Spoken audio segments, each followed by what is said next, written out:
Hello everyone! Welcome po sa isa na namang edisyon ng ating programang Solution with me, and my name is Laverne Ducot. It's Tuesday once again. At tayo po muli magsasama-sama at dalayan ko po na kayo po ay samahan ako at huwag po akong iiwanan sa loob ng medyo maraming minuto at tayo po ay sabay-sabay na matuto mula sa napakayaman na salita ng Panginoon. And of course, salamat sa awiting ating napakinggan mula sa panulat ni Mr. Sino nga ba nagsulat? Si Paul Armesin, ang waiting uwian na. Yes, yan po ay hango sa Papuri, I think it was Papuri 18. Tagal na, no? At nagpapaalala po na talaga namang napakalapit na ng panahon para tayo po umuwi na sa Panginoon. So kaibigan, isang napakagandang paalala po ito para sa inyo. Na marahil kayo po ay nalulungkot, nalulumbay, o kaya naman ay nangangamba sa inyong buhay. Ito po ang ating pag-asang o pinagpalang pag-asa, ang ating blessed hope. Tayo ay sa lalo't madaling panahon ay mag-uuwian na sa piling ng Panginoon na siyang naghatid po sa atin sa oras na 33 minuto makalipas ang ikapito ng gabi. And of course, welcome po sa mga kaibigan natin who's watching right now sa buong Pilipinas, Luzon, Visayas, and Mindanao. Kumusta po kayo? Welcome po sa ating programa kung saan ay atin pong binibigyan ng tugon ng ating mga tanong. At syempre po ang ating tanong na bibigyan ng tugon ay magmumula mismo sa salita ng Panginoon ng Biblia. At binabati rin po natin lahat na ating mga kababayan sa labas ng Pilipinas. Bagamat iba-iba po ang ating time zone pero hindi tayo napipigilan. Kaya naman, thank you so much po for joining us tonight. At dito po sa ating bansa, tayo po napapanood every Tuesday night at 7:30. And of course, kung kayo po ay first time na napadako sa ating programa, hindi po aksidente yan.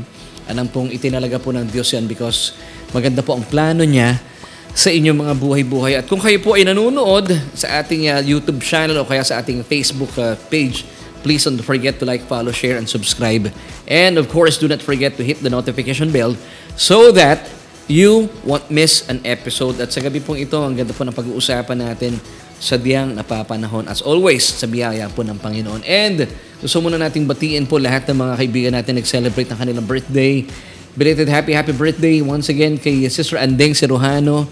At kami po ay pinagpala at nabusog last Sunday nung kami po ay dumako at talaga namang nakakapag-ministeryo sa mga kababayan natin, mga kaibigan natin, mga kapatid natin sa Gospel of Grace and Truth Christian Church sa Taytay Rizal. At nanon po si Sister Andeng Siruhano at talaga namang nabusog po kami.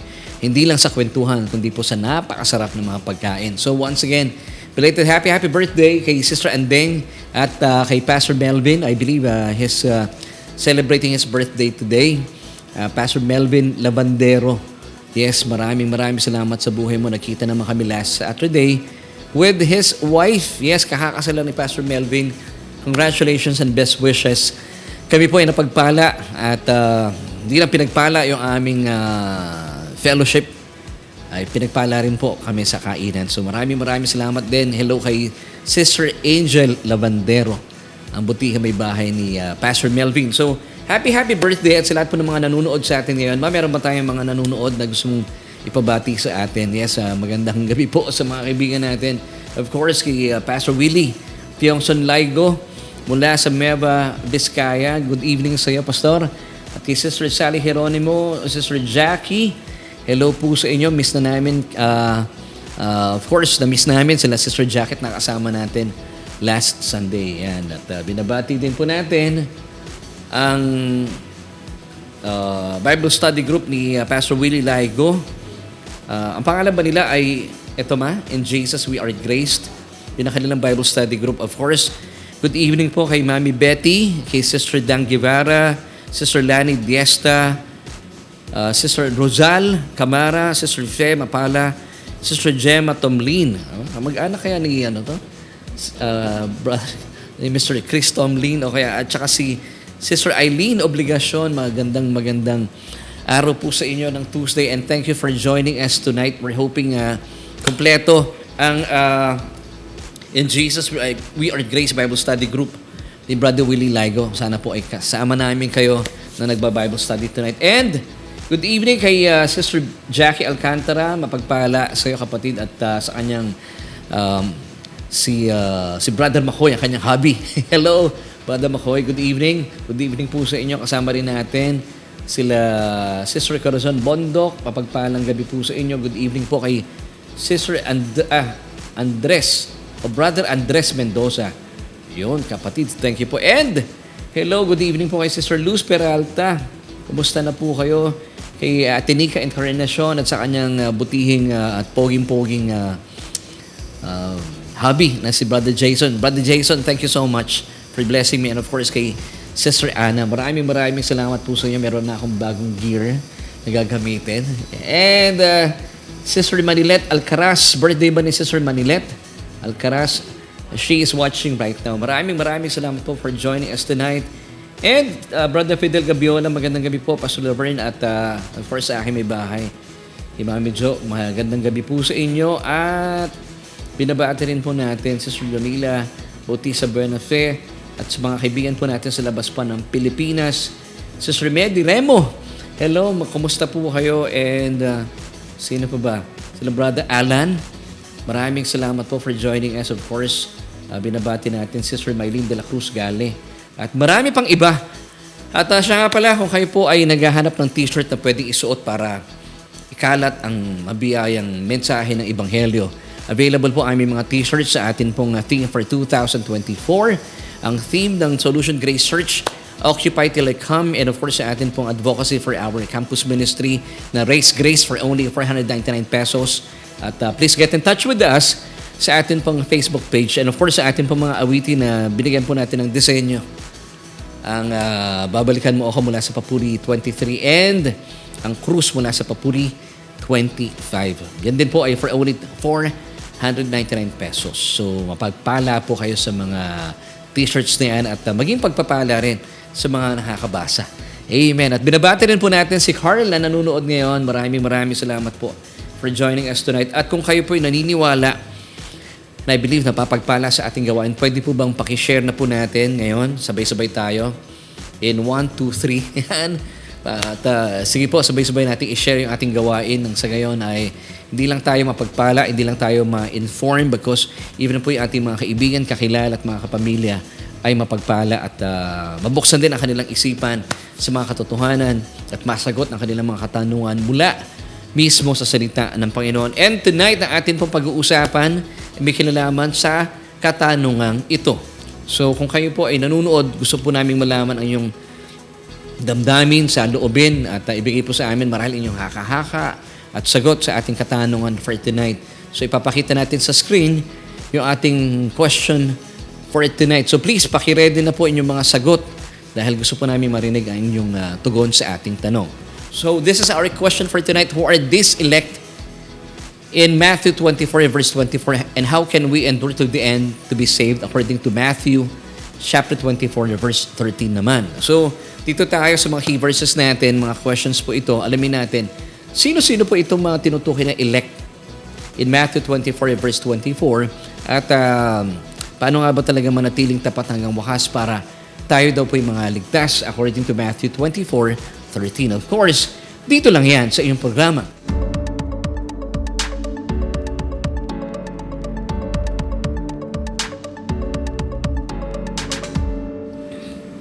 At nagbabalik po tayo, syempre pa dito yan sa ating programa kung saan ay naghatid sa atin ng tugon sa ating bawat tanong. At ang atin pong katanungan for tonight, once again, para po sa mga tune-in lang, ay ito po.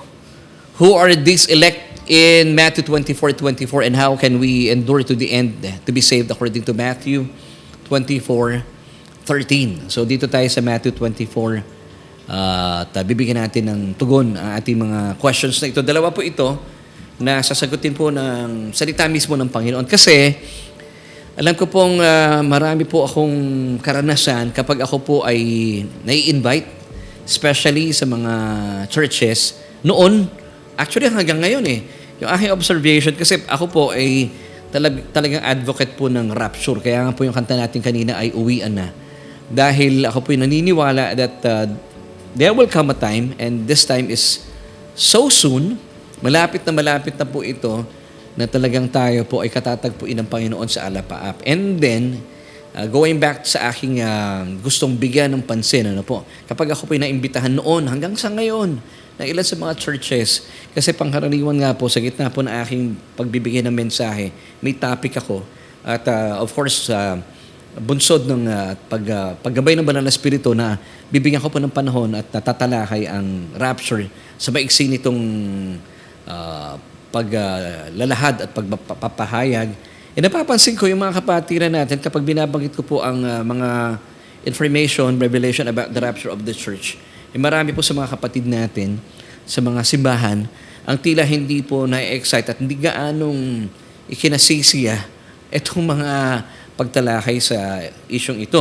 At nakalalungkot pong isipin na talagang para bang pag binamasdan ko yung mga kapatid natin, pangkaraniwan sa mga churches, hindi po sa aming sambahan, sa mga church na akin pong napupuntahan bilang naimbitahan na tagapagsalita, hindi sila nagiging masaya because lumulungkot pa at lalo't hindi sila nagiging excited. Bagaman, ang tawag po ng Biblia dito sa mangyayaring ito in the future, bagaman wala po kayo makikitang salitang rapture in the Bible, pero ito po ay, tawag ng Biblia dito ay blessed hope o pinagpalang pag-asa para sa ating mga mananampalataya. Bakit ganun, sabi ko?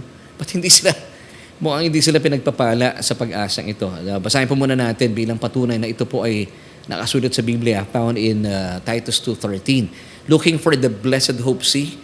So, ang poster po ng mga mananampalataya, we are expectant for this blessed hope.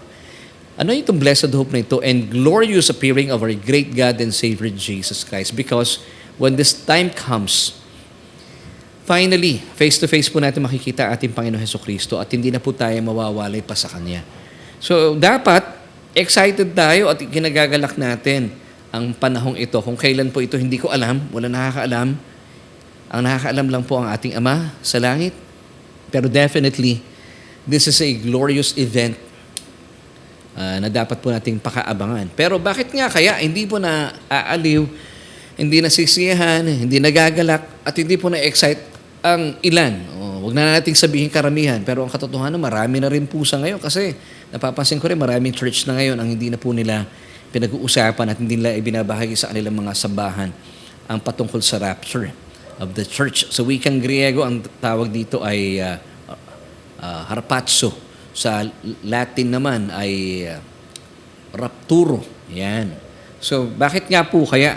So, based on my research and observation, alam niyo kung bakit po hindi na naaaliw ang marami po sa ating mga kapatiran, hindi rin po sila na-excite tungkol dito dahil nangangamba po sila na kung sakaling mangyari na po ito, meron silang takot at pangamba na sila kaya ay makakasama. So talagang 50-50 yung kanilang paniniwala.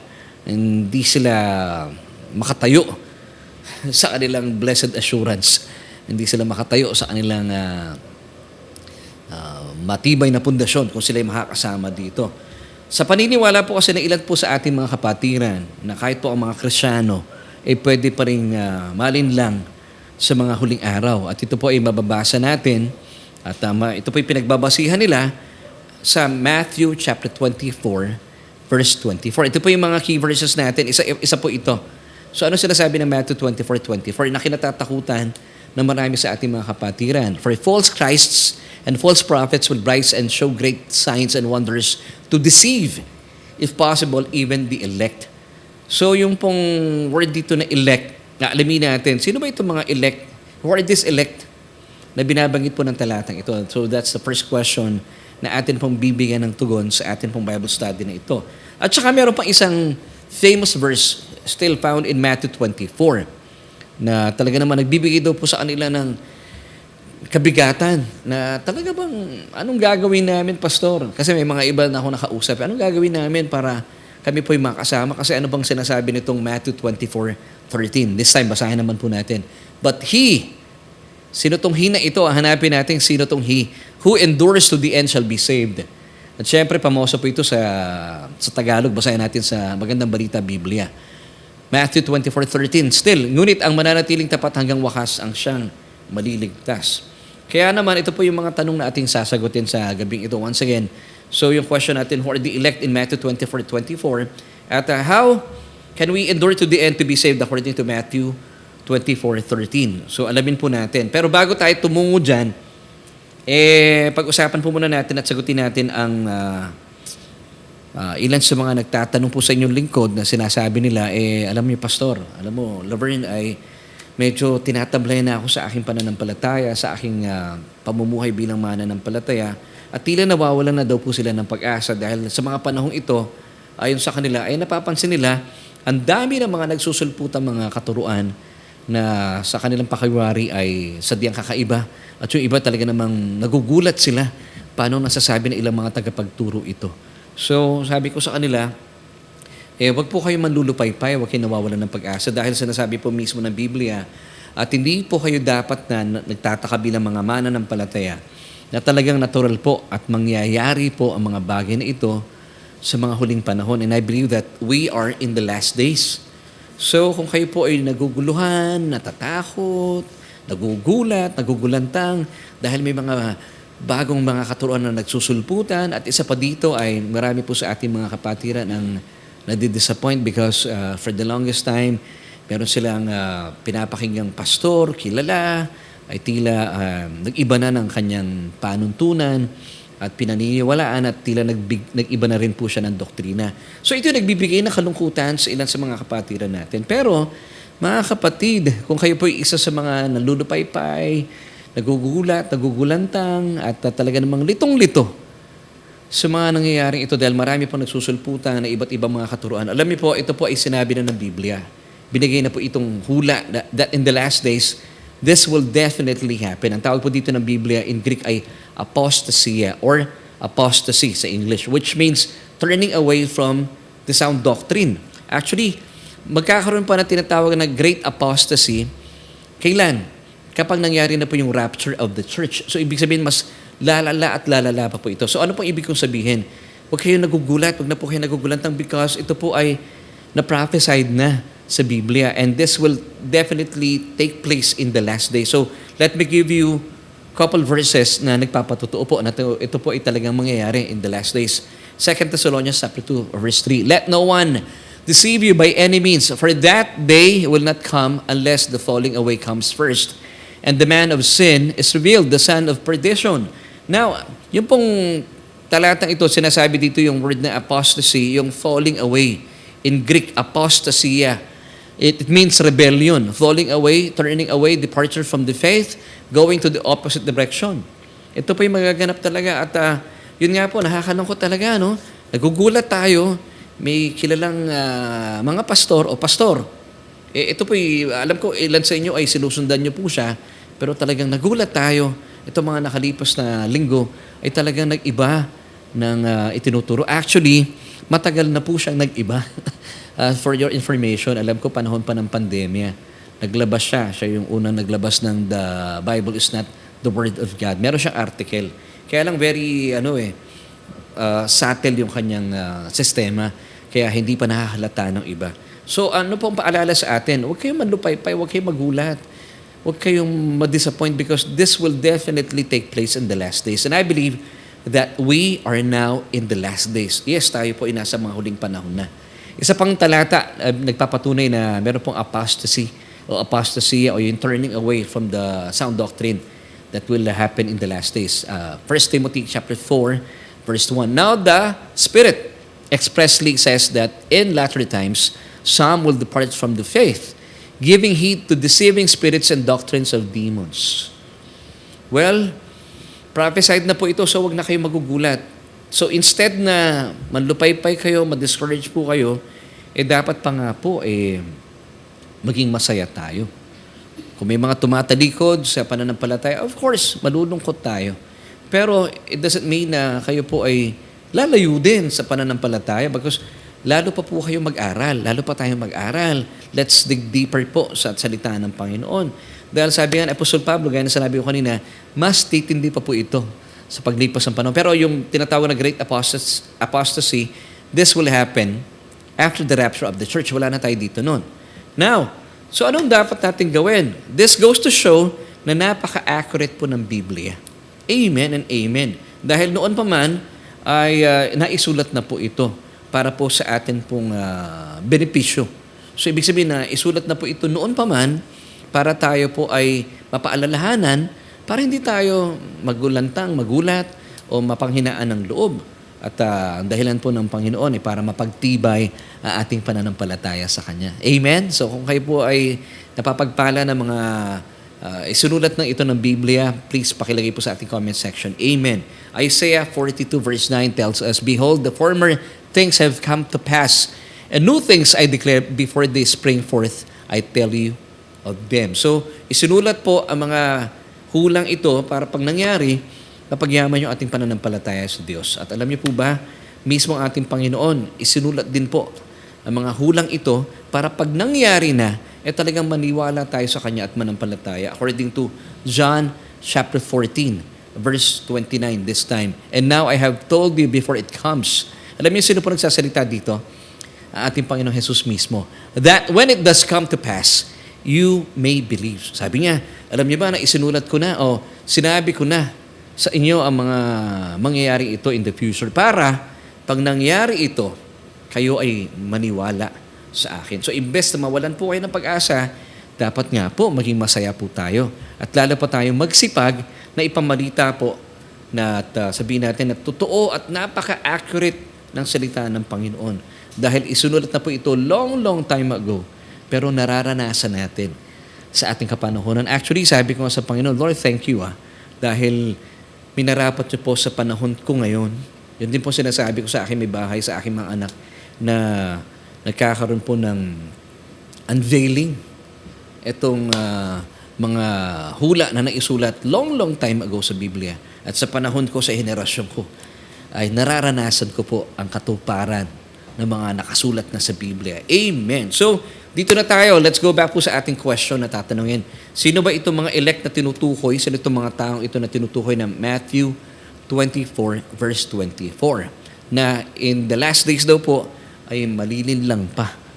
At ito nga pong kinakatakot na marami sa mga kapatiran natin na even yung mga elect, so ibig sabihin ba, Pastor, even tayo mga mananampalataya ay malilin lang, madideceive ng kalaban. Now, kung gayon, nakakatakot po talaga yon. Pero alamin natin, ito ba talaga ang sinasabi ng Biblia? So simulan po natin alamin kung sino-sino po itong mga elect na binabagit na Matthew 24 verse 24 na maari pong malinlang ng kalaban sa mga huling panahon. At alamin din po natin na talaga ba mga mananampalataya o para po sa mga mananampalataya para po sa sambahan ng Diyos ang Matthew 24 verse 24. Now, let me give you this information. Alam niyo po ba ang Gospel of Matthew was written directly to the Jewish people. Of course, it was also written for us Gentiles and for us Church of God. So magkaiba po yung two. So direkta ang audience po talaga nito ay ang mga Jewish people. Of course, the Gospel of Matthew was also written for us to learn from. So pwede nating basahin para matuto, pero ito po ay direktang ibinigay sa mga Jewish people. So to answer the question, so para kanino yung Matthew 24:24 na in the last days pwede raw pong malinlang ng kalaban?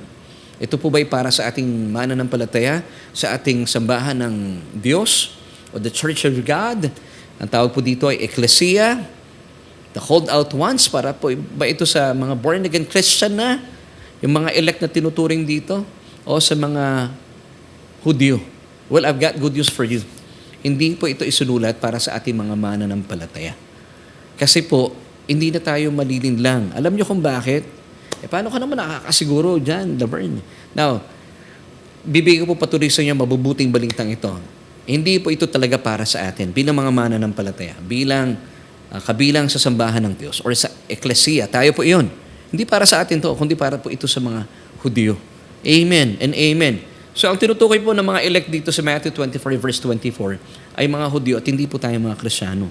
Kasi pag nangyari na po itong matinding pighati na ito, wala na po ang Church of Christ. Wala na tayo, ang sambahan ng Diyos. Amen. Tayo po yung bride of Christ. Tayo po ay sinundo na ng ating bridegroom at tayo po yung bride. Amen and amen. Alam niyo kung bakit ko po nasabi ito, no? Biblically speaking, I'll be giving you verses at para mapawi na po anuman po yung inyong mga agam-agam, takot, marahil at pangamba. Naku, Kung ang mananampalataya po, isipin niyo po ito, kung ang mga mananampalataya, mga born-again Christian, ay maaari pa pong malinlang in the last days, ay talaga po nakakatakot yun. Pero, ang atin pong assurance, kapag kayo po ay saved na, ang inyo pong kaligtasan, ay hindi na po ito mapaparam. Lalim ng Tagalog ko, ibig sabihin, hindi na po ito mawawala pa sa inyo. Amen. According to John 10, verses 28 until 29. Alam niyo kung bakit? Una, tayo po ay nasa matinding pag-iingat mula sa mga kamay ng ating Panginoong Hesukristo. Basahin natin John 10:28 muna tayo. And I give them eternal life, and they shall never perish. Neither shall anyone snatch them out of my hand. Kaninong hand pong binabanggit dito sa kamay ng ating Panginoong Hesukristo? Wow! Tayo po ay nasa pag-iingat ng kamay ng ating Panginoong Hesukristo. Hindi po natatapos doon. Paano po kayo mawawalay sa pag-iingat niya? Nasa kamay din po tayo, nasa malaking kamay tayo ng ating Amang Diyos. Basahin natin, verse 29 this time, still with John chapter 10. My Father, sabi po na ating Panginoon Hesukristo, who has given them to me is greater than all, and no one is able to snatch them out of my Father's hand. Now, if God is greater than all, kung kayo po ay mawawala ang inyong kaligtasan, ibig sabihin, mas makapangyarihan pa sa Satanas, sa Panginoong Diyos?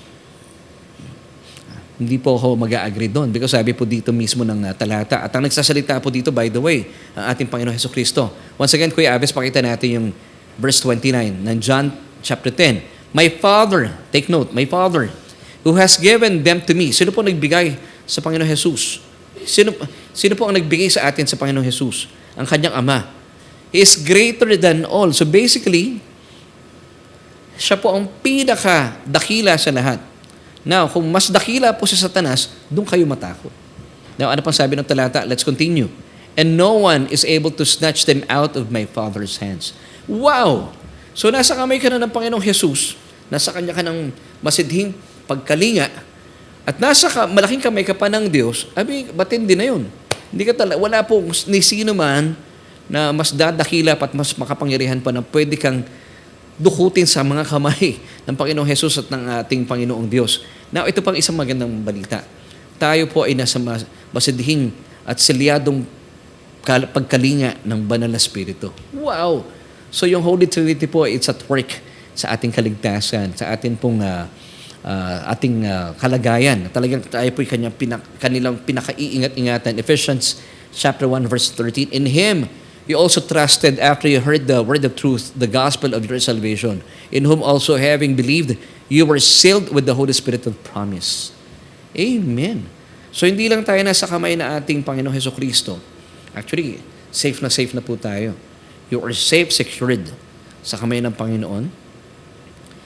At ang nasa malaking kamay ka pa ng Diyos. He is greater than anyone. Kahit po sa Satanas, wala pong laban sa Diyos, selyado pa po tayo ng Banal na Espiritu. Pag sinabing selyado, wala pong hangin na makakapasok sa loob. Selyado tayo. So, ganun tayo ka-secured, ka-safe in the hands of Jesus and in the hands of our Heavenly Father. Amen. May nagtanong sa akin, paano pag tumalon ako? Alam niyo, pag nasa pag-iingat po ay ng Panginoong Jesus at ng ating Panginoong Diyos, at selyado pa kayo ng Banal na Espiritu, ewan ko lang kung makakaalis ka pa. At sa piling po ng Panginoong Jesus at ng Panginoong Diyos, at kapag kayo po'y selyado ng Banal na Espiritu, wala ka nang iibigin pang ibang lugar. Mananatili po kayo sa kaligtasan at pag-iingat ng ating mapagmahal na Diyos. Amen and amen. So, atin po kaligtasan, kapag yan po ay inilaan sa atin bilang kaloob ng Diyos, hindi na po iyan mawawala. Amen. Kasi nga po, ito po ay kaloob sa atin. Amen. So, hindi po para sa atin na Matthew 24 verse 24. Buti na lang. So, wag na po kayo matatakot. At hindi po kayo malililang kung kayo po ay tunay na mananampalataya dahil nasa inyo po ang Banal na Espiritu. Hindi po kayo pababayaan ng Banal na Espiritu. Kapag meron kayo napakinggan ng mga bagong katuruan, mararamdaman niyo po sa Espiritu niyo kasi ang Banal na Espiritu ng Diyos, He will lead you in all truths. Hindi kayo hahayaan na malinlang ng Espiritu ng kalaban. And of course, mas makapangyarihan pong sadya ang Banal na Espiritu. And also, we have the mind of Christ. So, hindi po malililang ang tunay, take note na anak ng Diyos, ang tunay na Kristyano. Pag sinabi natin tunay na Kristyano, hindi po ito yung mga Kristyano sa nguso lang. Ito po yung mga Kristiyano sa nguso kasi ipinahayag nila na Panginoon at tagapagligtas nila ang Panginoong Jesus. At sa puso din kasi pinaniwalaan po nila na ang Panginoong Jesus po ay hindi po nanatiling patay bagkus nabuhay maguli makalipas ng 3 araw. Amen. So ito po yung mga tunay, mga authentic na mga mananampalataya. Bakit hindi sila malilin lang? Nasa kanila po at nasa atin po ang banal na Espiritu ng Diyos na siya magsasabi talaga. Alam niyo po paano natin malalaman po ito? Pansinin niyo po, ang banal na Espiritu po, nasa sa ating mga mananampalataya, sa ating born-again spirit, ang default mode po natin, peaceful.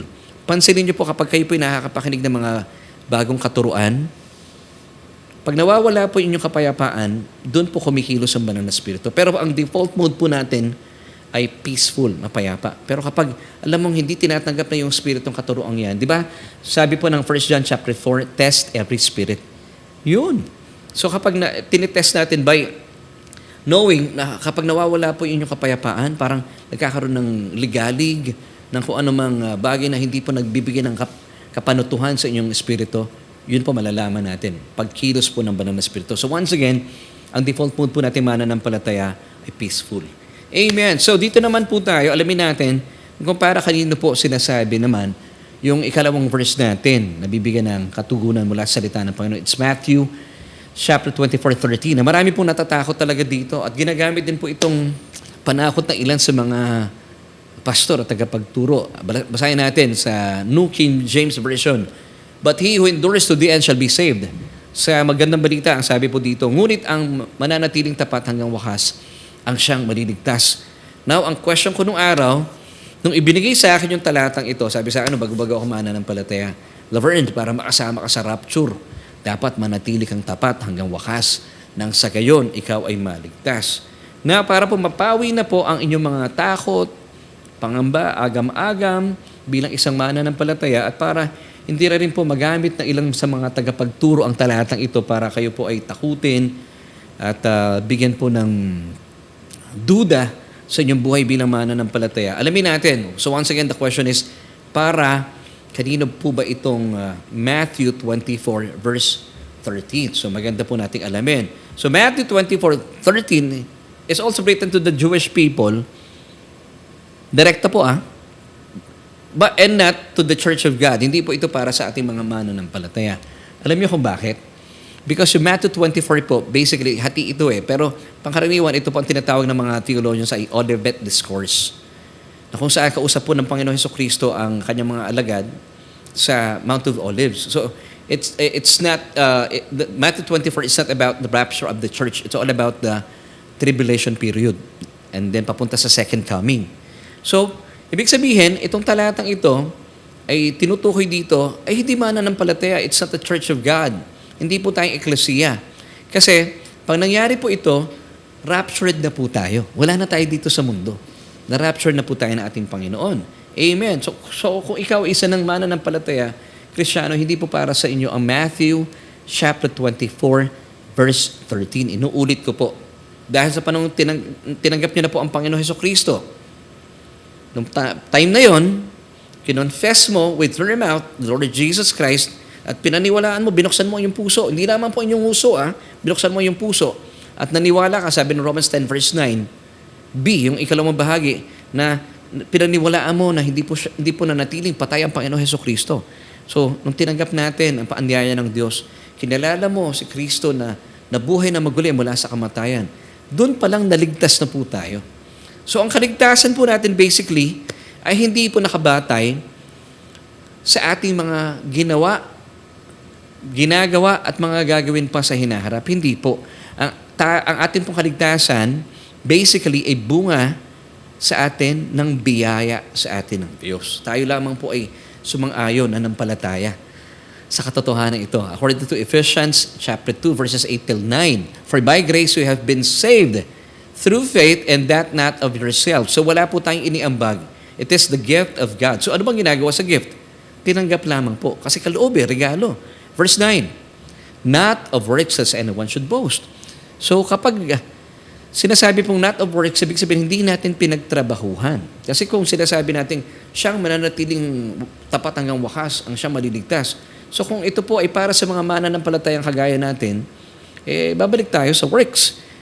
Akala ko ba ang kaligtasan ay kaloob, regalo? So, masisira po ang inyong theology. So, malinaw that Matthew 24:13 is not written to us, sa ating mga mananampalataya, sa ating mga born-again Christians. Amen.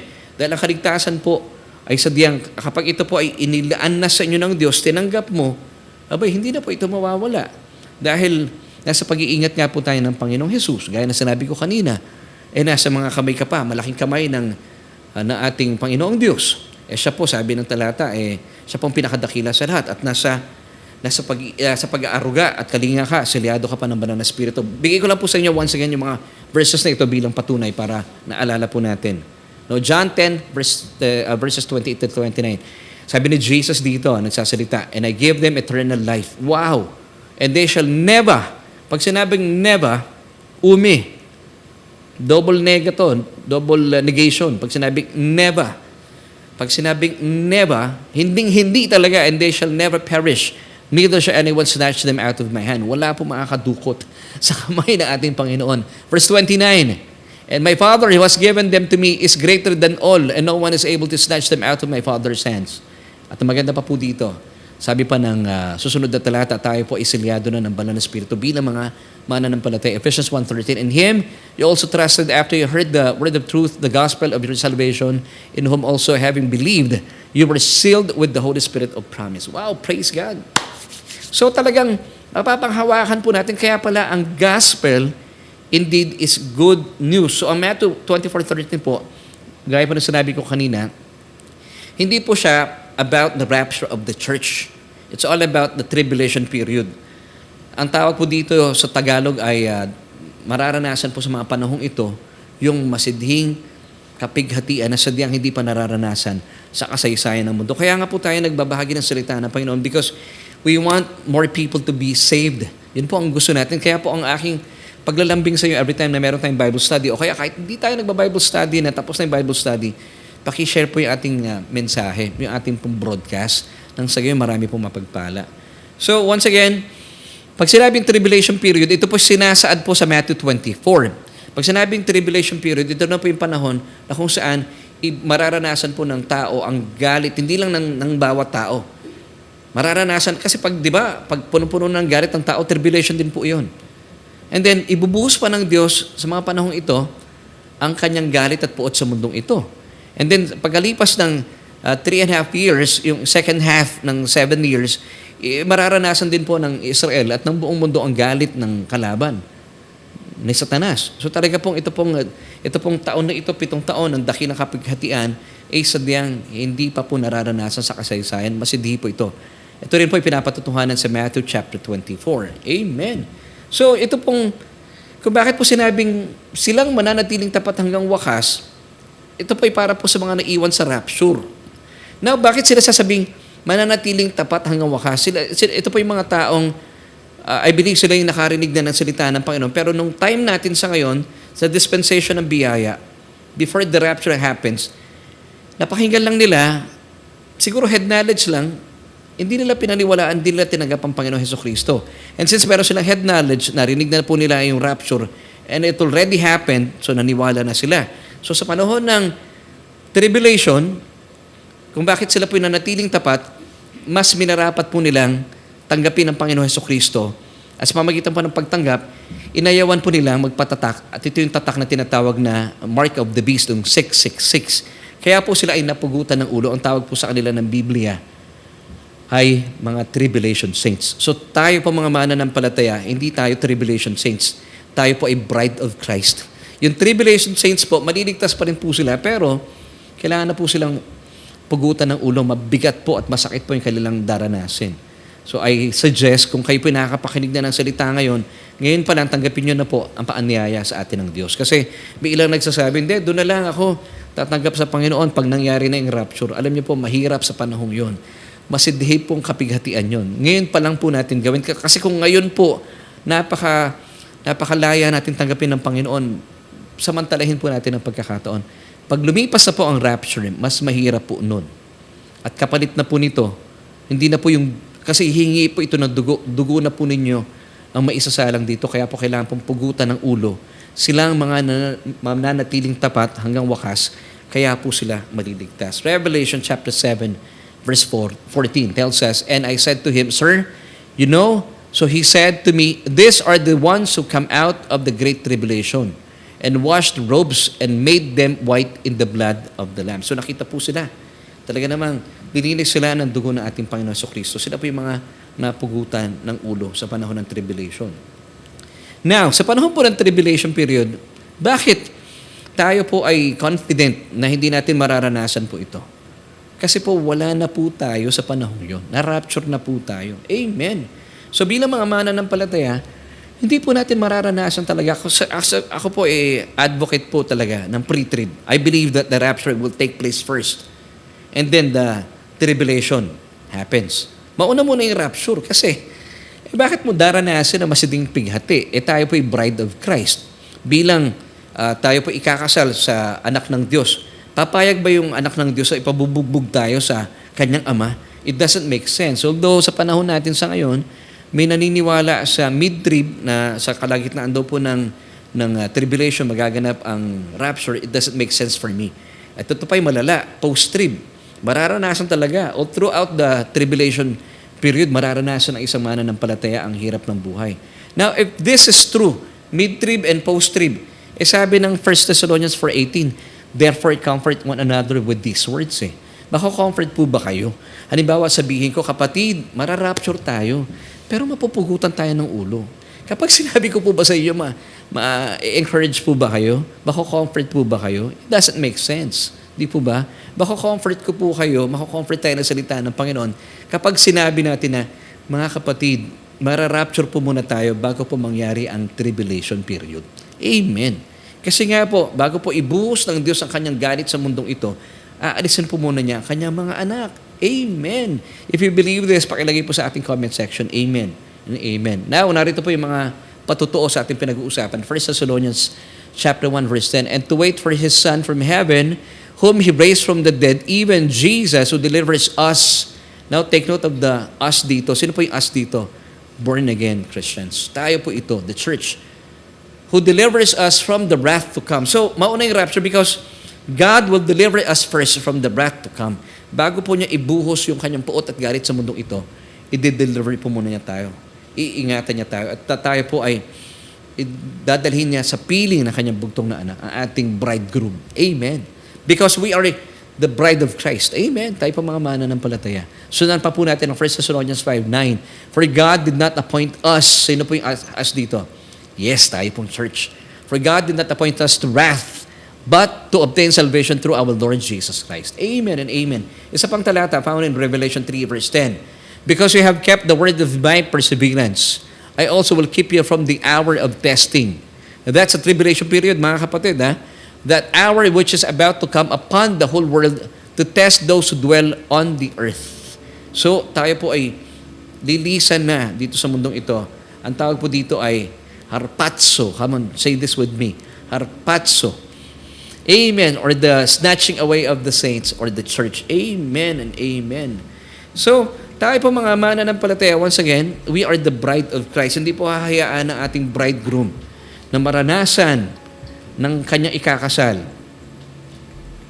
ang galit at puot ng kanyang tatay. For example, ako po ay, halimbawa, kami pong mag-asawa, mag-boyfriend pa lang kami. Siya po yung aking bride, ako yung bridegroom. Hahayaan ko ba para masubuhan ko yung aking bride, ipabubugbog ko sa tatay ko? It doesn't make sense. Hindi ko gagawin yon dahil mahal na mahal ko po yung aking mapapangasawa. Amen. Ganon din po tayo sa Panginoong Jesus. Hindi niya hahayaan at hindi syempre hahayaan ng Diyos na ang kanyang mga anak, ang kanyang mga ikakasal sa kanyang bugtong na anak na si Kristo ay maranasan ang kanyang puot at galit kapag ito po ay ibinuhos na niya sa mundong ito, sa napakasamang mundong ito. Amen. So, alam niyo kung mararanasan po natin mga mananampalataya ang Matthew 24:24 at saka Matthew 24:13, ano pa po ang saysay ng mga tinapos na gawa ng ating Panginoon Jesucristo o yung kanyang pagdurusa at kamatayan sa krus ng Kalbaryo? Come to think of it. Hindi po ba? Now, as we end, let's go back to our question. Once again, At ito po yung ating question na sinagot na po sa atin. Who are these elect people in Matthew 24:24 and how do we endure to be saved? According to Matthew 24:13. So ito pong binabanggit po ng Matthew 24:24. Balikan po natin talatang ito. For false Christ and false prophets will rise and show great signs and wonders to deceive, even possible, even the elect. Ang elect po dito binabanggit, it's the Jewish people. Hindi po ito mga mananampalataya. This is not the church of God. Hindi po ito ecclesia. Hindi po tayo ito. These are not the bride of Christ. Pag sinabing elect, mga Hudyo po ito. Amen. Now, Matthew 24:13, but he who endures to the end shall be saved. Mga kapatid, hindi po tayo ito. Because kapag nangyari na po ang tribulation, tayo po'y raptured na. Amen. At tayo po, nung tinanggap natin ang Panginoong Hesukristo, of course, before the rapture take place, noon palang panahon ngayon, saved na po tayo. At tayo po ay na-saved, hindi po base sa ating mga ginagawa at mga gagawin pa. No. Ang ating pong kaligtasan ay biyaya sa atin, kaloob. Pag sinabi nating biyaya, charis, it's a gift. Wala tayong iniambag, hindi natin pinagtrabahuhan. It's a gift. So pag may gift, ano pong ginagawa natin sa gift? First of all, you have to believe it. Ito po ay binibigay sa atin. And then, ikalawa, receive it and then say thank you. At ang kaligtasan po ito ay hindi po mapaparang. Hindi mawawala dahil ang kaligtasan po ito ay kaloob sa atin at bilang ligtas, tayo po ay nasa palad ng ating Panginoong Hesukristo. Nasa kamay ng ating Panginoong Diyos at selyado po tayo ng banal na Espiritu. Amen and amen. John 10 verses 28 till 29 at mga patunay po at sinasabi ng Ephesians chapter 1 verse 13 na tayo po ay selyado ng banal na Espiritu. Amen. So atin pong solution as we end bilang tugon sa ating katanungan kanina. If you have already received Christ as your Lord and Savior and believe in your heart that God has raised Him from the dead, yung pong believe dito ay dapat past tense, believed. You are forever saved and when the rapture happens, you will definitely be seeing Jesus and be with Him forevermore. Amen and amen. So mga kapatid, I'll be giving you two last verses bilang pangahawakan po natin. 1 Thessalonians chapter 4, verses 17 till 18. Then, we, sino yung we dito? The raptured generation, tayo po ito. Who are alive and remain shall be caught up together with them. Yung pong caught up dito ay harpazo. So we can Griego.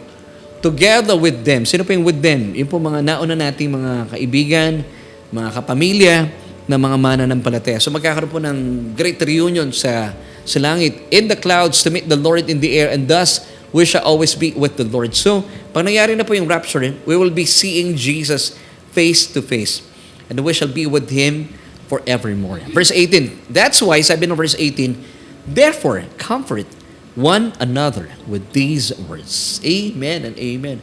So mga kapatid, na-comfort po ba kayo? Amen. So, kaibigan, kung kayo po ay wala pang relasyon sa ating Panginoon Hesukristo, I would like to invite you today to receive Him. Ngayon pa lang. Kung kayo po isa sa mga nagsasabi na, hindi, pagdating na lang, pag nangyari na, kung totoo man yung rapture, doon ko na lang tatanggapin ng Panginoon. Mahirap po yun. Baka sumablay pa kayo. Kaya pala sabi ng Matthew 24:13, siyang mananatiling tapat hanggang wakas ang siya maliligtas. Ibig sabihin talaga pong striving po ito. Magkakaroon po ng habulan sa mga panahon ito kapag kayo po hindi nagpatatak, hindi nyo matatakasan ang masidhing kapighatian. Kailangan pong mapugutan ng ulo ang mga maliligtas sa panahon yun. This is reality. Pero kaibigan, ngayon pa lang, hindi mo na kailangan pugutan ng ulo. Meron na po nagdusa at namatay sa krus ng Kalbaryo, alang-alang sa iyo. At ang dugo po niya ay natigil sa krus ng Kalbaryo bilang kabayaran sa ating mga kasalanan. Sabi ng Romans 10 verse 9 that if you confess with your mouth the Lord Jesus Christ and believe in your hearts that He was raised from the dead, you shall be saved. Amen. So all you have to do, buksan po natin ating mga labi at buksan din po natin ating mga puso. Tanggapin natin si Kristo bilang ating Panginoon at tagapagligtas at maniwala na siya po'y hindi na natiling patay bagkos na buhay makalipas ng 3 araw. At manampalataya po kayo po ay maliligtas. So please pray this prayer with me. Sabayan niyo po ako sa simpleng panalangin po ito. O Diyos, kinikilala ko aking sarili na walang lakas, walang kakayahan para iligtas sa aking buhay. Kaya naman, tinatanggap kita, Jesus, bilang aking Panginoon at tagapagligtas dahil naniniwala po ako sa iyong pagdurusa at kamatayan. Doon sa krus ng Kalbaryo, winakasan na ang aking mga kasalanan. At makalipas sa 3 araw, ikaw ay nabuhay na maguli bilang patunay na ako ay matuwid sa iyong harapan. At salamat po sa iyong kaloob na kaligtasan. Tinatanggap ko po ito dahil naniniwala po ako na ako'y ligtas na dahil ang aking pangalan ay nakasulat na at hindi na mabubura pa sa aklat ng buhay. Amen at amen. Kung isa po kayo sa sumunod sa panalangin ito, manampalataya po kayo. Ligtas po kayo. At kapag nangyari po ang rapture, kayo po ay makakasama talaga. You will definitely be going up. Amen. At hindi po para sa inyo Matthew 24 verse 13 and Matthew 24 verse 24. Amen and amen. At gusto ko naman po ipag-pray ang mga kaibigan natin. Marahil kayo po ay first time na napadako sa ating Bible study at marahil first time nyo rin po napakinggan ang mga katotohanan ito. At alam yung, bagaman ito po ay una nyo napakinggan, pero nararamdaman nyo sa inyong puso ang kagaangan. Ito po ang pagkilos ng Banal na Espiritu. Amen. You have to test itong ating pinag-uusapan. At ang mensahe po ng Ebanghelyo, nagbibigay po ng kagalakan, ng kapanatagan ng puso. This is reality. And this is the truth. So I would like to pray for you na manampalataya po kayo na pag dumating po ang rapture, kung kayo po'y mananampalataya, definitely kasama po kayo doon. Basta tayo po'y buhay at nananatiling buhay at nananatili at tayo inaantabayanan po ang kamangha-mangha at kaabang-abang na pangyayaring ito sa ating buhay. Amen. I would like to pray for you. Maraming salamat po sa kapatid na ito na alam kong pinawin niyo na po ang kanyang agam-agam, ang kanyang pagdududa, ang kanyang takot at pangamba. Salamat po sa aming mga napag-usapan sa araw pong ito. At salamat din, Panginoon, dahil hindi para sa amin ang mga talatang aming pinag-usapan. Dahil wala na kaming kailangan pang patunayan. Dahil pinatunayan mo na ang lahat doon sa krus ng Kalbaryo. At ang amin pong papel lang ay tanggapin ang kaloob na inilaan mo sa amin sa pamagitan ng pananampalataya. Maraming salamat sa iyo, Banal na Espiritu, sa iyo pong pagtuturo sa amin sa gabing ito. At salamat din, Panginoong Jesus, dahil ang lahat ng mga pagpapalang ito at biyaya ng kaligtasan ay napasa amin dahil sa inyo pong pagsunod sa pakay at kalooban ng Ama. Purihin ka, O Diyos. Ito pong aming panalangin sa matamis sa pangalan ng aming Panginoong Jesus. Amen at amen.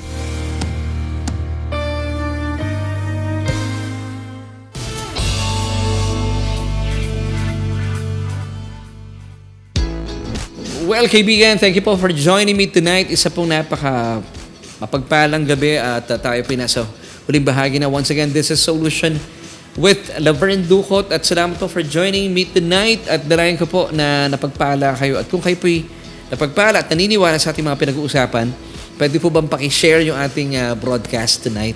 Nang sa gayon ay hindi lang tayo napapagpala because mas marami pang maabot at sila rin po ay mabuksan ang isipan, especially yung mga mananampalataya na natatakot, na nagtatanong, para sa akin ba ang Matthew 24 verse 24 at Matthew 24:13? Kasi importante po na talagang maipakalat po natin ang katotohanan dahil pangkaraniwan po sa mga churches ngayon ay ginagamit po ito ng ilan sa mga tagapagturo at nagiging dahilan po para matakot ang marami sa ating mga kapatiran. So, thank you so much dahil kayo po'y kaagapin natin sa ating gawain. But before we say goodbye, gusto ko muna batiin, of course, si Sir Jose Narca. Yan, Sir Jose, miss ka namin sa The Dreamer, ha? Salamat for joining us tonight. I pray na na-bless kayo sa ating mga pinag-usapan. Of course, salamat din kay Sister Merlin Estacion Pilapil. Salamat kay Brother Andres Mendoza, Sister Dang Guevara, Brother Ricky Villarasa Lucito. Kumusta kay Ma'am Principal? Sister Ellen, we're praying. Sister Ellen, kailangan mo ng pahinga, ha? Ayaw namin ikaw ay napapagod. Kumusta po sa inyo kung kayo nanonood? Sister Elsie Alasaas, praise God, amen. And thank you, Lord Jesus. Sabi ni Sister Maylene de la Cruz Gale. Hello din po kay Sister Medi Remo, Sister Gigi Cristobal Mendoza, Sister Leonila Bautista Buenafe. Nandiyan din si Sister Eleonora Dacumos. Maraming salamat po for joining me tonight. Sister Lilibet Ignacio Cristobal, Brother Fidel Gabiola, maraming salamat po. And kay Pastor Willie Tiongson Laigo, salamat po sa mga kapatid na ito kasama natin. At dalayan ko po na pagpala po kayo. Sister Carmelita Mendoza Hanoras, at marami pang iba. At tayo po ay kinukulang na sa oras. So once again, Bago po tayo magtapos, ako po ay naglalambing, paki-share po natin, dapat mas marami pang maabot para mas marami pang mapalaya sa mga maling kaisipan, nagdahatid sa kanila ng takot at pangamba sa kanilang paglakad bilang mga mananampalataya. So once again, sa ngalan po ng aming pamilya, sa ngalan po ng Solution with Laverne Ducot Bible Study Online, kami po ay nagpapasalamat na at gusto pong iwan sa inyo ang 3 John chapter 1 verse 2. Beloved, ikaw yan, I wish above all things that you may prosper and be in health, even as your soul prospers. Bye!